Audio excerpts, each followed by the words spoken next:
Welcome to Prime Sports with me, Razak Musbao. Now, organizers of the All Regional Games earlier today held a press launch to outline plans for the competition with the Maiden edition set for November. Now, the much anticipated competition will feature athletes competing in 9 sports and disciplines, including football, athletics, volleyball, basketball, tennis, table tennis, boxing, esports, and arm wrestling. Now, games will also welcome para-athletes for their participation. Now, my colleague Lawrence Bedu was there at the event at the Elisa Hotel earlier today and now reports. This much anticipated competition will feature athletes competing in 9 sports disciplines: football, athletics, volleyball, basketball, tennis, table tennis, boxing, esports, and arm wrestling. The games will also welcome para-athletes for their inclusion. A regional tour is set to commence on April 16 to create awareness ahead of the games. Former Black Stars captain Asamoah Gyan, who serves as an ambassador for the event, is confident the initiative will help Ghana excel at multi-sports events. Sometimes some of the sports disciplines come to my DM and I say, oh, why don't you bring this? Why don't you bring ours? I don't want to mention the discipline, but I do understand, but this is just the beginning. This is the first edition of the All Regional Games. And so I can assure everybody in Ghana that let's make this successful. Let's make All Regional Games a successful one. Let's make it an institute. Let's make it something that our next generation will benefit from. Because we're not looking upon football. Football is the #1 sport in Ghana, no doubt. We are looking beyond football. We want to make sure all the sports disciplines can also benefit. So in future, when we go to Olympic Games, we won't depend only on football. We depend on different sports disciplines to make Ghana a huge sports country when it comes to sports.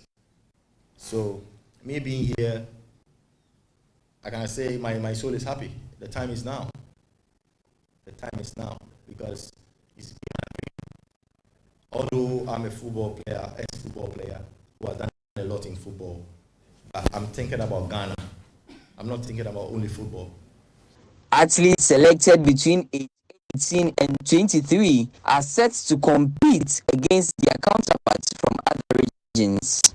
The Chief Executive Officer of the Games, Tiana Adai, revealed the successful organization of the 13th edition of the African Games was key to settling for the timing of the program. I would say it did play a part. It did show us that, oh, look at what's happening with the All African Games, that with the All Regional Games, that we can also make an impact. And the reason we're choosing the time is now is because the games just finished recently. So it's like, while the hype is still there, let's capture onto that and use it to also bring ourselves out at this time as well. And with the 9 disciplines, like we said, it's a pilot, so it's still early stages. But once we finish next year, when we review everything, then we will be adding more disciplines. Thank you. The regional activities for the main festival will take place between 9th and 30th June. 3, 2, 1, wow! So the logo. Really exciting event coming up there. We're going to look forward to that. But one Ghanaian club is making waves on the African continent and raising high the flags of Ghana. It's Dreams FC, and they are 2 steps away from earning some $2 million in the CAF Confederations Cup. The Still Believe boys beat Stade Malien 3-2 on aggregate on Sunday at the Barbara Sports Stadium in Kumasi to book their first ever semi-final appearance in the competition. Now, for this achievement, the Ghanaian side is guaranteed at least some cash prize in the region of $750,000. And Karim Zita's men will now face Zamalek in the semi-final later this month. And if they're able to beat the Egyptian Giants, their prize money will increase to some $1 million. And if they go on to win the ultimate, they will be cashing in to the tune of some $2 million. Well, it has been a very difficult journey for them, even to the semi-finals. And in the studio with us to talk about their journey in the CAF Confederations Cup is the general manager himself, the managing director of the club, Aminu Shadow is in studio. Thank you so much for making time to join us tonight. Thank you very much. I appreciate you so much. Big congratulations. I'm sure you've heard so much of this, haven't you? Yes, I have, but unfortunately for us, we've not been able to have enough time to really appreciate and let the euphoria of our achievements soak in. It's work. Already we are putting in plans for our first leg game against Zamalek in Cairo, and then also already making plans for the return leg. So it's been hectic. We've not really had time to even pause and enjoy the feat. But I'm sure when the right time comes, we'll have enough time to really enjoy this major achievement. Yeah, it's a big achievement. But let's start from when you decided to partake in this very competition. Yeah. Of course, we've heard from you the financial difficulties that you had to go through with banks turning down your requests for loans, and even your head coach Karim Zito gave us an insight into what happened at the board meeting where some board directors were hesitant in you participating in the competition. In time past, we've seen clubs like Wafa who have all declined to participate in this competition. Help us appreciate exactly the difficulty that is associated with participating in such a competition. To start with, if you qualify to play the Confederation Cup, you don't get any money to participate or to prepare. In other competitions, in other jurisdictions, when you qualify, there's some sort of qualification money given to participating teams to prepare themselves for the competition. But with CAF competitions, inter-club competitions, we don't have anything of that sort. You only earn your first dollar when you progress to the group stage of the competition. Now, before you even enter the group stage of the competition, you would have played a minimum of 4 matches if it's only 2 rounds, or even 6 matches where there's 3 rounds of qualifiers, and it's home and away basis. So you are going to foot all these bills onto them. That's one side of it. The other side of it is, if you look at the record of Ghanaian clubs in African inter-club competitions for the past, let's say, 10 years, I think only Asante Kotoko and maybe Brekum Chelsea to a large extent qualified to the group stage of the competition. Now, when you go to any financial institutions and to be honest with you, I have to be very blunt. We banked on our relationship with some of our corporate partners, including our banks, who we are hoping will extend us even loan facilities for us to market against prize money if we qualify. Now, this is the first time Dreams FC is qualifying for such a competition. You look at the record of Ghanaian clubs in African club competition. If you're a bank manager and I come to you... There was no basis to give you money. Yeah, but then I was hoping that they'll look at the fact that we've been in business for quite some time. I mean, in good times where we made some transfer inflows, it boosts the bank's balance and all that. But then you could also make a case. They could also make a strong case for risk assessment of loans that they give. I mean, it is on the basis of such poor risk analysis that got us into the financial meltdown in the first place. Was that part of the reason why some of your directors... That was, in fact, I led the charge. I looked at the figures, I looked at the facts, the fact that we've not been able, as Ghanaian clubs, we've not been able to do well in African club competition over a period of time. We don't have the financial wherewithal as a club because there was no savings or anything of that sort. There's no chest for us to prosecute an African agenda. So I made a passionate appeal to the board. I remember in that board meeting, I told them, look, looking at all these factors, I don't think it will be prudent for us to go into African club competition, especially when you look at the history of even Ghanaian clubs who have attempted to go to Africa and then they've been back and the problems they've had. Yes, they've so had. You as the general manager? Yes, I looked at it. Proposed and said I looked at the data and I told them, look, per the data before us, clearly it was going to be counterproductive. And Karim Zito indicates that it took, the owner of your club, care to Kweku to insist that we're going to make it happen. So how did it work out for you? I think it was basically leadership by conviction, because the directors are the ones, the shareholders, the 3 shareholders, the owners of the club. They are the ones who, where there's problems with the company, they have to bail us out. So the only reason why I agreed for us to prosecute an African agenda is the assurance from the board members, the shareholders, that they were going to find money to fund our African campaign. And they did. They did, even though it wasn't commensurate to the promise. Management also has to play a role to supplement through other sources. But it was good enough to at least take us through the qualification stage. So that's how it... I mean, you make the point that at least, and you also indicated that in the press release you issued clarifying the cash rewards that you're going to receive, that you haven't received anything yet, and a lot of the yes. expenses you've made are from your Yes. own. Can you give us an idea of how much Partly, you spent thus far? unfortunately, I don't have An the estimate, full maybe? figures, but we've spent way beyond 400,000. You spent over $400,000. Yes. You know how much it costs to host a match. Now you have to first purchase the tickets for all officials who come for the match. The referee, the match commissioner, assistant referees, if they are VAR officials, the media officer, the medical officer, the security officer, the general coordinator. These are all people you need to cater for them in terms of flight. And you know how much You an spent average... over $400,000. Yes, so far, in excess of that, I believe so. And you have but at the good least- news is that, the good news though is that per how well the team has done in the competition, we will not be making losses, which was what I was trying to avoid. Oh, you're confident that you'll not be making No, losses? we will not be making losses. Because If at this stage anything of at the all, competition, you have what, at least? yeah, if anything at all, we are going to $750,000? break even. Yeah, And the expenditure hasn't stopped yet. We are still looking to spend more to go to Cairo, yeah. which is not going to be any small thing in terms of the economics. But then we'll try and... Do you think the attendance at the stadium has also not, worked out well for you? Yeah, of course. I mean, first and foremost, Dreams FC was born and bred just a few kilometers away from here, the Nima Mamobi Enclave.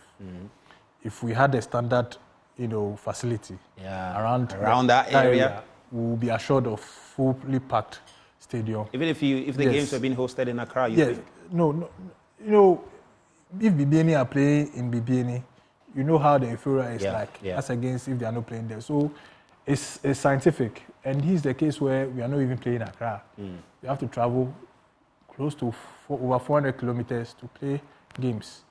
And we all already know the situation with attendance to matches in Ghana. Not even in Ghana, in Africa, and some parts of the world, attendance has not been great. So I knew very well that we are not going to have a great attendance. Of course, people started picking up, but the revenue from gate proceeds is almost negligible. Let's talk about some of the additions you made to your team in this African campaign. John Entry was a big one that you added to the team, and he's proven that the investment you made was a wise investment. Another young star that has worked out for you is Aziz.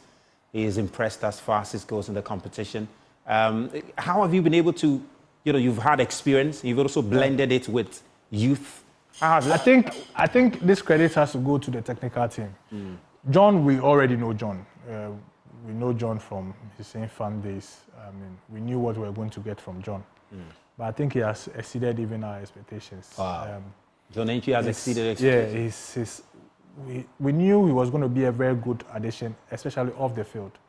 With his experience in Africa, he's going to be able to guide the young ones and all that. But his on-field performance for us has even surpassed.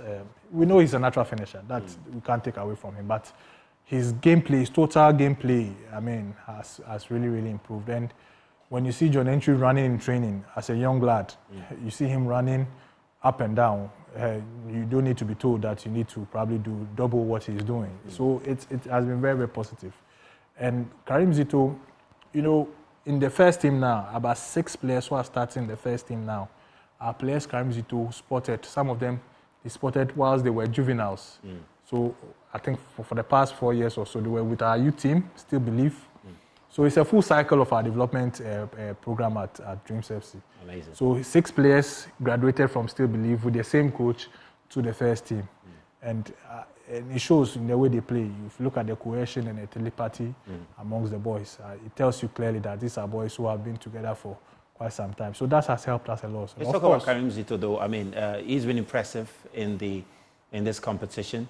And, he was asked, I think, early in the competition about whether he's been commended enough, considering how well he's done with Dreams FC, won the FA Cup. You're in the semi-finals of the FA Cup. Do you think, let's just have that comment by Karim Zito for the benefit of our viewers. You made a very interesting comment. I'm not sure if the graphics is in yet, but you were just talking about the fact that he had not been commended enough. Yeah, You think he has not been celebrated enough? I call for him the his role? professor. I call him the professor. And one, I think he's very, very much underrated. And one incident comes into sharp focus. I think in the year 2021, when he led Ghana to win gold at the African Under-20 Cup. Yeah. Ghana has not been to the competition for 12 years. He not only qualified the team to the African Cup, he won WAFU, he went to the African Cup, won the African Cup, qualified for the World Cup, but for COVID, they couldn't play at the World Cup. And then at the end of year awards, Best Coach of the Year award went to somebody who had not even won the league yet. I felt it was the biggest injustice we could have ever met to somebody like Karim, considering how he was even bashed even before the tournament. So he's told me, and we are yet to take a decision. Maybe we probably will withdraw all our candidates for any future award because we've realized that it's more of a popularity contest than awarding hard work. Well, I mean, because somebody like Karim, nobody can tell me. Well, interesting. Let's can tell me, just touch on your strategy because it does appear that in the league, at the moment you're struggling a bit because of your African campaign, engagement. But in the MTN FA Cup, you're in the semi-finals. Quarterfinals. Yeah, quarterfinals. Yes. Is that your strategy as a club? Focusing on the MTN FA Cup because you're on the way. Coincidentally, for the past until 2018 or 2019, we had never crossed the first stage of the FA Cup. Never. And then I think in 2017, we crossed the first stage and then we were beaten by Subribi. So we naturally or historically, we've never done well in the FA Cup. But then something turned. We made the quarter-final, then we made the semi-final, we made the final, and then we won it. It's not an all-clear strategy, but if you look at how well we've done with the Confederation Cup and how our performance has not been that great in the league, if you want to be a proper analysis, if you want to do a proper analysis of the situation, you realize that we'll probably have more chance of going back to Africa through the FA Cup route. Than the league. So yes. But you allude your, difficulty in the league to your African campaign? Yes. I mean, teams who are competing on multiple fronts and are doing so well have earned a lot of respect. But then you also look at their resource base. You look at the investment they've made in sports science, for instance, to help players recover. We don't have that here. Yeah. So it was definitely going to have a toll on the players. It's not easy playing outstanding games. It's not easy at all. The psychological challenge alone they present. It's very challenging. Yes. Well, you have a semi-final clash against Zamalek. Karim Justo says they are looking to clinch the ultimate. Is that the focus now? Let's go for the ultimate. Of course. If you look at how well the team has done throughout the campaign, everything points to the fact that if we are able to put in more effort, we'll be able to make even our story even sweeter. And everybody at the club believes that it is doable. Everybody at the club believes that you can win the title. Everybody at the club believes that it's doable. We'll give it the best that we are already making plans. We'll give it the best shot ever, and then we'll see how it goes. We have analyzed the Zamalek team. They are a great team. Historically, they are one of the giants. But we want to also believe that we are the giant killers. We've killed a lot of giants on our way, and we believe that if we are able to, execute the plan once more again, we'll be able to kill another giant. Interesting. Well, we need to. That's pretty much all time is going to permit us to talk about it. We're going to have a lot more conversation with him. Well, you work with the Black Stars, but one of your, your players, Joseph Pinto, was caught up in some racism where LA Galaxy came out with a statement condemning it. I'm sure you've been in touch with Otuado and you've been speaking about this. Yes.